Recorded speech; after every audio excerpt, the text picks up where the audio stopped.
भले ही किसी देश में लोकतंत्र न हो, लेकिन उसका भी बैनर लोकतांत्रिक ही होता है और वह चाहता है कि पूरी दुनिया हमको एक लोकतांत्रिक देश के रूप में जाने। मैं एक उदाहरण देता हूं चीन का। चीन गणराज्य कहता है अपने आप को, लेकिन जब उसके अंदर आप जाएंगे तो कहीं लोकतंत्र का लेश मात्र भी आपको दर्शन नहीं होगा। वर्तमान समय में राजनीति विज्ञान के किसी भी विद्यार्थी से पूछिए तो वह अब्राहम लिंकन की परिभाषा को ही लोकतंत्र का सब कुछ मानता है। लेकिन जब हम भारत के प्राचीन ग्रंथों को, हम केवल धर्म ग्रंथ नहीं कहेंगे, क्योंकि ये जो धर्म ग्रंथ हैं इनको कह कहकर हमने उनको दरकिनार कर दिया है। ये ग्रंथ जो हैं ये सामाजिक जीवन, व्यक्तिगत जीवन, सामूहिक जीवन और जो दुनिया की सर्वश्रेष्ठ शासन पद्धति हो सकती है उसका प्रमाण हमको प्रस्तुत करते हैं। लोकतंत्र जनता का शासन, अब्राहम लिंकन के अकॉर्डिंग लोकतंत्र जनता का शासन, यानी जनता सरकार को चुनेगी, जनता के द्वारा सरकार का गठन होगा।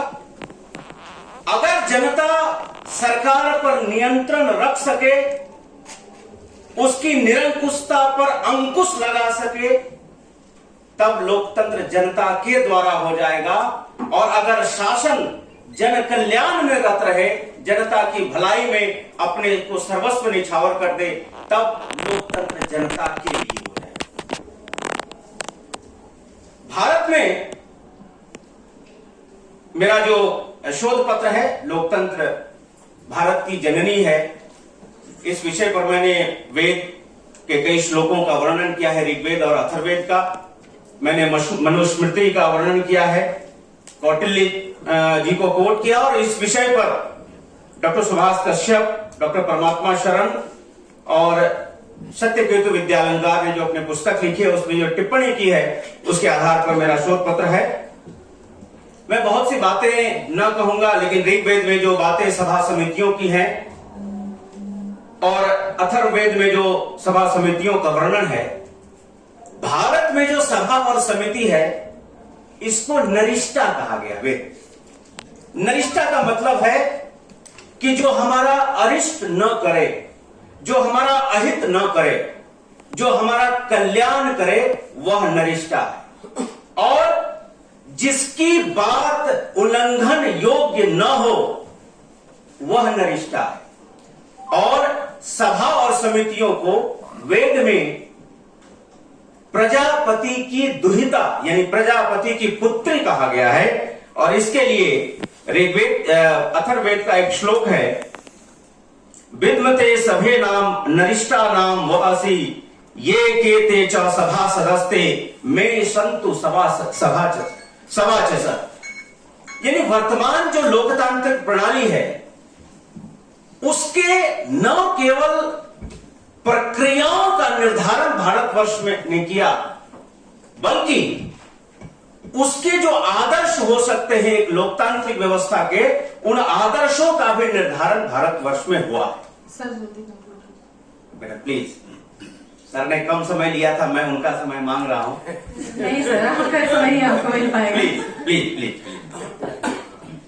तो इस रूप में भारत ने जो लोकतंत्र के आदर्श निर्धारित किए, कौटिल्य ने जो बात कही थी उसके बारे में, और मैं बता रहा हूं कि संसद शब्द आज किसी शूट बूट वाले विद्वान से पूछिए तो कहेगा कि नहीं, पार्लियामेंट्री सिस्टम जो है वो ब्रिटेन से हमारे यहां आया है।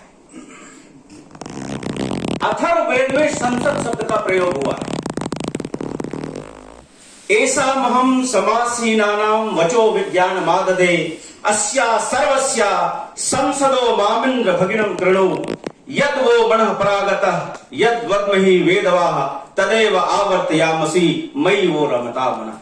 यथा सभागार में, संसद में बैठे हुए लोग सवाचस होने की कामना करते हैं, प्रार्थना करते हैं कि कैसे सबके मन एक हों। आज भी जो संसदीय कार्य प्रणाली में हम लोग देखते हैं कि चाहे किसी विषय पर चर्चा होती हो तो वक्तागण सबको एक मत करने के लिए, अपने विचार से सम्मिलित होने के लिए और अंत में सर्वानुमति पर पहुंचने का प्रयास करते हैं।